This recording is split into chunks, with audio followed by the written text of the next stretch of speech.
A few years ago, a businessman in central Illinois, Rich Neiman, who owns several grocery stores, came to me to discuss a problem he had.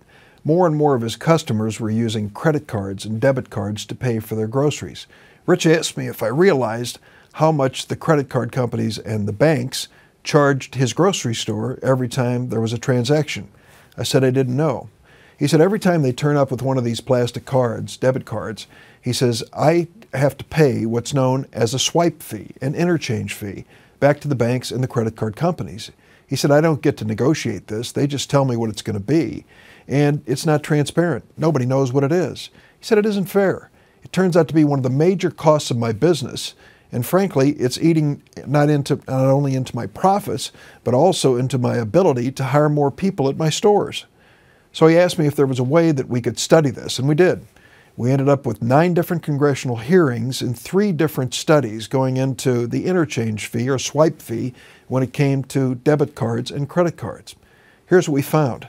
These credit card companies and the big banks are imposing on merchants and retailers all across America this charge which they absolutely have no control over.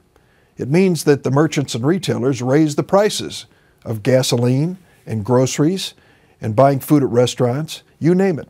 If someone in front of you in line at a store buys a $1.29 package of chewing gum, it could be as much as 44 cents is going to the bank and the credit card company out of that transaction. So we considered different ways to approach it and decided that the Federal Reserve should step in here to stop this price fixing by the credit card companies and the banks, to establish reasonable fees for the use of these cards to compensate the banks and credit card companies, but basically say the sky's not the limit. Well, we passed that last year. It was a bipartisan vote. Democrats and Republicans agreed on this. And of course, as it started to unfold, it became very apparent the banks weren't happy at all. You know why?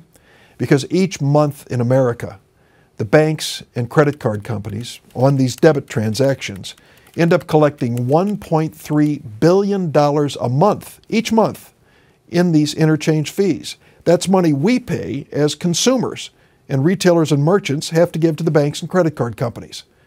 We find out that the average charge is 44 cents every time you use a debit card.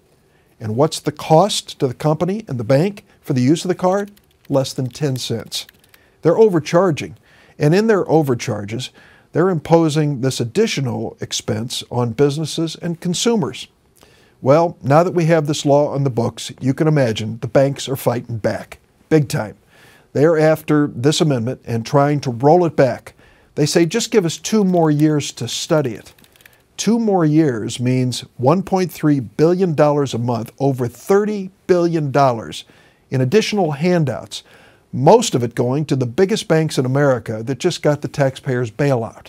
How much more do they want from us?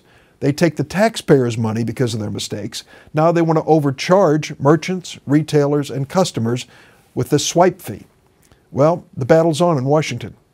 And the question comes down to this. Who's going to win in the United States Senate? Will it be the banks and the credit card companies? Or will it be consumers, retailers, merchants, gas stations, convenience stores?